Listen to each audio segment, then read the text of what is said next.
جی السلام علیکم ورحمۃ اللہ۔ دو پروگرامز پر تبصرہ مقصود ہے۔ ایک پروگرام انیک ناجی صاحب نے 2 یا 3 روز قبل کیا، جس میں انہوں نے احمدیوں کو اپنی 2 گزارشات پیش کیں، اور دوسرا پروگرام ایک ٹی وی چینل ہے GTV کے نام سے، جس پر احمدیوں سے متعلقہ عقیدے پر انہوں نے بحث کی، یعنی کہ حضرت عیسیٰ علیہ السلام کی دوبارہ آمد اور حضرت امام مہدی علیہ السلام کی آنے سے متعلقہ پیشن گوئیوں کے اوپر۔ اور اس پروگرام میں انہوں نے 3 علماء کو بلایا ہوا تھا، سو کالڈ علماء، جن میں سے ایک انجینئر محمد علی مرزا صاحب بھی تھے۔ تو بات شروع کرتے ہیں پہلے ناجی صاحب کے پروگرام پر۔ ناجی صاحب نے احمدیوں کو 2 گزارشات پیش کی ہیں۔ ایک پہلی گزارش تو ان کی یہ تھی کہ وہ اپنے مسائل حل کرنے کے لیے پاکستان میں اپنے آپ کو کافر تسلیم کر لیں۔ انہوں نے خاص طور پر ایک بلے شاہ کا شعر کوٹ کیا کہ لوگ کافر کافر آکھ دے تو آہو آہو آکھ۔ تو حیرانگی ہوئی کہ یا تو ناجی صاحب کو اس لفظ کا مطلب ہی نہیں پتہ، یا ان کو شاید، میرا اپنا خیال ہے کہ ان کو سوچنے کا، کبھی غور کرنے کا موقع نہیں ملا کہ کافر کا مطلب ہوتا ہے انکاری، کسی چیز کا انکار کرنے والا۔ تو جہاں تک احمدیوں کی بات ہے، تو احمدی تو نہ خدا تعالیٰ کے انکاری ہیں، نہ رسول کریم صلی اللہ علیہ وسلم کے انکاری ہیں، نہ وہ پرانے انبیاء کے انکاری ہیں، نہ وہ امام مہدی کے انکاری ہیں۔ تو اس حالت میں احمدی اپنے آپ کو کافر کس طرح سے مان لیں؟ اگر وہ مانیں تو یہ تو جھوٹ ہوگا۔ تو پاکستان میں جو عددی لحاظ سے تعداد میں زیادہ لوگ ہیں، ان کی خوشی حاصل کرنے کے لیے یا ان کا اپروول حاصل کرنے کے لیے جھوٹ اپنا لینا، یہ کہاں کی عقل مندی ہوگی، اور یہ کہاں کا کہنا چاہیے انصاف بھی ہوگا۔ اور میرا خیال ہے کسی کو تھوڑا سا بھی جو سمجھ رکھتا ہے مذہب کی، یا کم از کم کرنٹ پچھلے کچھ دہائیوں کے حالات کی پاکستان میں، ان کو ایک بات اچھی طرح پتہ ہوگا کہ احمدی مختلف طرح سے، مختلف لحاظ سے قربانیاں دے ہی اسی لیے رہے ہیں کہ اپنے جس کو وہ سچ سمجھتے ہیں اس ایمان کی حفاظت کے لیے۔ تو اگر میجورٹی کی خوشی حاصل کرنے کے لیے چلنا ہوتا، تو پھر یہ 1974 میں کیوں بات ہوتی، پھر 1984 میں جو آگے قانون آیا، اس قانون کے نتیجے میں جو احمدیوں نے قربانیاں دیں، اپنے حقوق چھوڑے، اپنے سیاسی حقوق تو مکمل چھوڑ دیے، کئی لحاظ سے اپنے سماجی حقوق چھوڑے، اور پھر کئی جگہوں پر جان کی قربانی بھی دینی پڑی، لوگوں کو اپنی نوکریوں سے ہاتھ دھونے پڑے۔ تو اگر لوگوں کی خوشی حاصل کرنی ہوتی تو پھر یہ سارا کام کیوں کرتے؟ تو یہ تو خیر ایک لمبی پھر بات شروع ہو جائے گی، لیکن موٹا سا نقطہ بیان کر دیتا ہوں ناجی صاحب اور ان کے ہم خیال لوگوں کے لیے، کہ یہ معاملہ سچائی پر قائم رہنے کا ہے۔ تو جس عقیدے کو، جس سوچ کو احمدی سچ سمجھتے ہیں، اس پر قائم ہیں۔ تو کسی اور سے اپروول لینے کے لیے، کسی اور کی خوشی حاصل کرنے کے لیے، خاص طور پر کسی انسان کی خوشی حاصل کرنے کے لیے جھوٹ اپنایا نہیں جا سکتا۔ اور دوسری اس سے منسلکہ بات یہ ہے کہ یہ معاملہ رائٹ آف سیلف آئیڈینٹیفیکیشن اور سیلف ڈٹرمنیشن کا ہے، کہ میرا نام بلال ہے، تو میں جانتا ہوں نا کہ میرا نام بلال ہے، میں اس بات کا حق رکھتا ہوں کہ میں اپنا نام بلال بیان کروں۔ کوئی دوسرا شخص یا تیسرا شخص یہ حق نہیں رکھتا کہ وہ مجھے بتائے کہ میرا کیا نام ہے۔ تو یہی بات عقیدے کے متعلق بھی ہے کہ میں جانتا ہوں کہ میرا عقیدہ کیا ہے، کوئی اور مجھے یہ بتانے کا حق نہیں رکھتا کہ میرا عقیدہ کیا ہے۔ وہ یہ تو حق رکھتا ہے کہ وہ میرے عقیدے کے بارے میں ایک رائے قائم کر لے، لیکن وہ یہ حق نہیں رکھتا کہ مجھے مجبور کرے کہ میں اپنے عقیدے کو اس کی رائے کے مطابق کر لوں۔ یہ بات خلیفہ رابع نے ایک مثال کے ذریعے، جب 1984 میں ہجرت ہوئی لنڈن، تو سیربین پروگرام کو انٹرویو دیتے ہوئے خلیفہ رابع نے اس وقت بولی، حضور نے فرمایا کہ اگر ایک شخص ایک دوسرے شخص کو کتا سمجھتا ہو تو سمجھتا رہے، لیکن اس اپنی سوچ کے سمجھ کے مطابق وہ اس دوسرے آدمی کو مجبور کرے کہ اب تم کتے کی طرح بھونکو بھی، تو یہ تو نہیں ہوگا، کیونکہ وہ دوسرا شخص کتا نہیں ہے، حقیقت کے برعکس بات ہے۔ تو وہ والی بات ہے کہ ہم احمدیوں کو ہمارے مخالفین جو مرضی سمجھتے رہیں، لیکن اور ٹھیک ہے، اس سمجھ کے نتیجے میں جو قانون میں تبدیلیاں وغیرہ کی گئی ہیں زبردستی، اس کے نتیجے میں احمدیوں کو کئی طرح کے حقوق سے علیحدہ کر دیا گیا ہے۔ احمدیوں نے خود اپنے آپ کو پیچھے ہٹا لیا ہے پاکستانی زندگی میں، لیکن اس کا مطلب یہ نہیں ہے کہ احمدی اپنے آپ پر ایک جھوٹ کا لبادہ اوڑھ لیں۔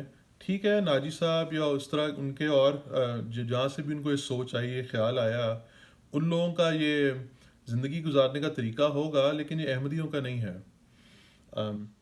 دوسری بات ناجی صاحب نے ذکر کی ہمارے خلیفہ کی گاڑی سے متعلق، بڑی حیرانگی ہوئی کہ بڑی سطحی سوچ ہے اور بڑی کسی کو گویا پیسوں میں تولنے والی سوچ ہے، مادہ پرستی والی سوچ ہے کہ کوئی انسان گاڑی کیا چلاتا ہے، اس کا اس سے کیا تعلق ہے۔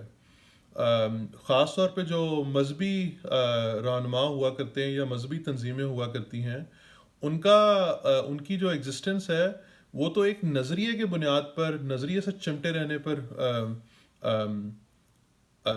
سے ریلیٹڈ ہوتی ہے، اور اس کی جو بنیاد ہے وہ نظریہ ہوتا ہے۔ تو اس نظریے کو قبولیت کتنی ملتی ہے، وہ کتنی مقبول ہوتی ہے، لوگ اس کے اوپر کتنے مالی لحاظ سے اس کو کتنی کشائش ملتی ہے، اس کا تعلق تو اس نظریے سے کچھ بھی نہیں ہے۔ تو مجھے یاد آتا ہے کہ یہ ہسٹری میں آتا ہے کہ رسول کریم صلی اللہ علیہ وسلم کے پاس بھی جو عرب کی تیز ترین گھوڑی تھی یا گھوڑا تھا، وہ ان کے پاس بھی تھی۔ تو کیا لیکن اگر نہ بھی ہوتی تو اس سے کچھ فرق پڑتا ہے کیا؟ جب وہ مکہ سے ہجرت کر کے مدینہ جا رہے تھے اور سراقہ، غالباً اس کا پورا نام سراقہ بن مالک تھا، جب وہ اپنے گھوڑے پر ان کو پکڑنے کے لیے آ رہا تھا، اپنی طرف سے کوشش کر رہا تھا اور اس کو گھوڑا گر جاتا تھا، تو بظاہر رسول کریم صلی اللہ علیہ وسلم اس وقت کمزوری کی حالت میں تھے جب وہ مکہ سے ہجرت کر رہے تھے۔ تو کیا اس وقت وہ ان کے اس ظاہری کمزوری کی وجہ سے ان کی شان میں کوئی نعوذ باللہ کمی تھی؟ ہرگز نہیں۔ جو ان کے ماننے والے ہیں ان کے لیے یہ باتیں، وہ جو ان کے ماننے والے ان باتوں سے ماورا ہوا کرتے ہیں کہ کسی شخص کے پاس مال و دولت کیسی ہے، کون سی گاڑی چلاتا ہے، وغیرہ وغیرہ۔ ناجی صاحب اور ان کے جو بھی ہم خیال لوگ ہیں ان کو شاید اس بات کا پاس ہوگا، لیکن یہ احمدیوں کا پاس نہیں ہے۔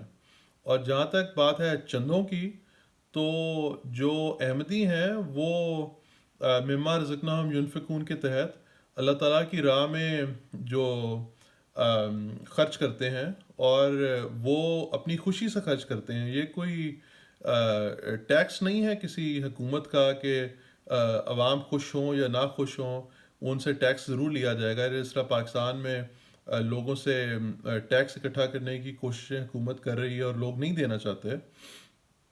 احمدی اللہ کے فضل سے بخوشی اللہ کی راہ میں چندہ دیتے ہیں، اور انشاءاللہ تعالیٰ دیتے رہیں گے، اور جو حاسدین ہیں وہ میرا خیال ہے اسی طرح جلتے بھی رہیں گے انشاءاللہ۔ یہ تو ہوگی بات ناجی صاحب کے پروگرام کی۔ دوسری بات کرنی تھی جو جی ٹی وی پر پروگرام آیا، حضرت عیسیٰ علیہ السلام کے دوبارہ آنے پر وہ بار بار یہ ذکر کرتے تھے کہ وہ نبی تو ہوں گے لیکن وہ امتی ہوں گے، ان کی نبی کی حیثیت جو ہے وہ برقرار رہے گی۔ تو معلوم ہوتا ہے کہ ان کا نفس اس بات کو ملامت کرتا تھا کہ اگر وہ صاف صاف بول دیں کہ وہ نبی ہوں گے جب وہ آئیں گے، تو پھر جو پاکستان میں آخری نبی کی تشریح اور خاتم النبیین کی تشریح بیان کی گئی ہے، بلکہ ٹھونسی گئی ہے لوگوں پر، اور قانون سازی اس کے گرد بھی کی گئی ہے، وہ اس میں پھر تضاد پیدا ہو جائے گا، اس میں خرابی آ جائے گی۔ تو اس لیے وہ ایک طرف یہ کہنے پر بھی مجبور تھے کہ حضرت عیسیٰ علیہ السلام نبی ہوں گے، لیکن بار بار ساتھ یہ کوئی نہیں کوشش کرتے تھے کہ وہ ساتھ امتی ہوں گے۔ تو موٹی بات ہے کہ امتی نبی ہوں گے، اور یہ تو وہی بات ہے جو احمدیوں کا عقیدہ ہے کہ امت محمدیہ میں رسول کریم صلی اللہ علیہ وسلم کے بعد امتی نبی آ سکتے ہیں. اب چاہے وہ نیا آنا ہے یا پرانا آنا ہے، یہ آپ احمدیوں سے بات کر کے دیکھ لیں، آپ کو یہ بات سمجھ آ جائے گی. اور اسی پروگرام میں حضرت امام مہدی علیہ السلام کے بارے میں بھی وہ یہ بار بار ذکر کرتے تھے کہ وہ نبی نہیں ہوں گے.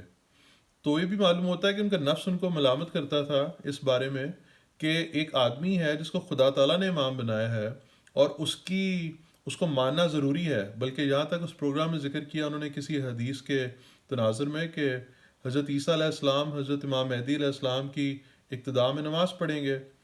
تو جب یہاں تک بات ہے تو سوال یہ پیدا ہوتا ہے کہ ارکان ایمان جو 5 ہیں، وہ تو خدا پہ ایمان، فرشتوں پہ ایمان، کتابوں پہ ایمان، نبیوں پہ ایمان اور یوم آخرت پر ایمان ہے.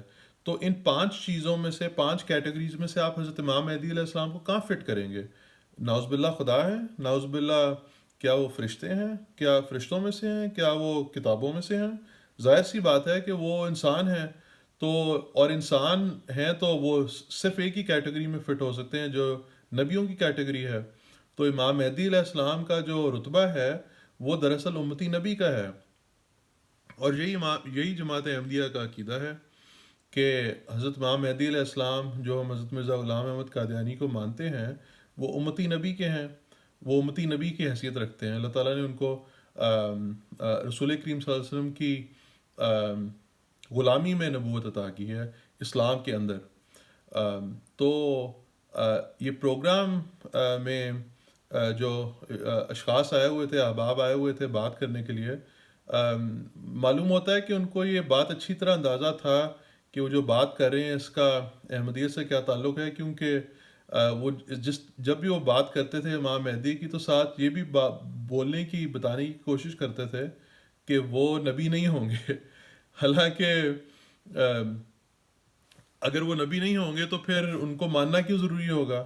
کیونکہ نبی کے علاوہ تو کسی کو ماننا ضروری نہیں ہوا کرتا. اور پھر اسی طرح حضرت عیسیٰ علیہ السلام جو ہے وہ ان کی لیڈرشپ میں کیسے آئیں گے؟ ایک نبی جو ہے کیا وہ غیر نبی کی لیڈرشپ میں اپنا کام چلایا کرتا ہے؟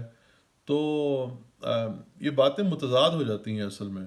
جب آپ احمدیت کی احمدیہ تشریح سے باہر نکلیں گے، جب بھی باہر نکلیں گے، آپ کو یہ معلوم ہوگا کہ جو اسلام کی باتیں ہیں، پیشن گوئیاں ہیں، مختلف احادیث ہیں، ایون قرآن کی آیات ہیں، ان کی تشریح متضاد ہو جائے گی اگر آپ جماعت احمدیہ کی تشریح سے باہر نکلیں گے. میرا دعویٰ ہے اگر کسی شخص کو، کسی سننے والوں کو اس پر سے اختلاف ہو، اعتراض ہو، تو آپ ضرور کامنٹ کریں.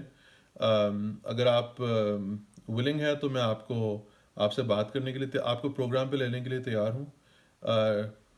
انشاءاللہ ابھی کے لیے اتنا ہی. آپ سے انشاءاللہ تعالیٰ پھر بات ہوگی. السلام علیکم ورحمۃ اللہ.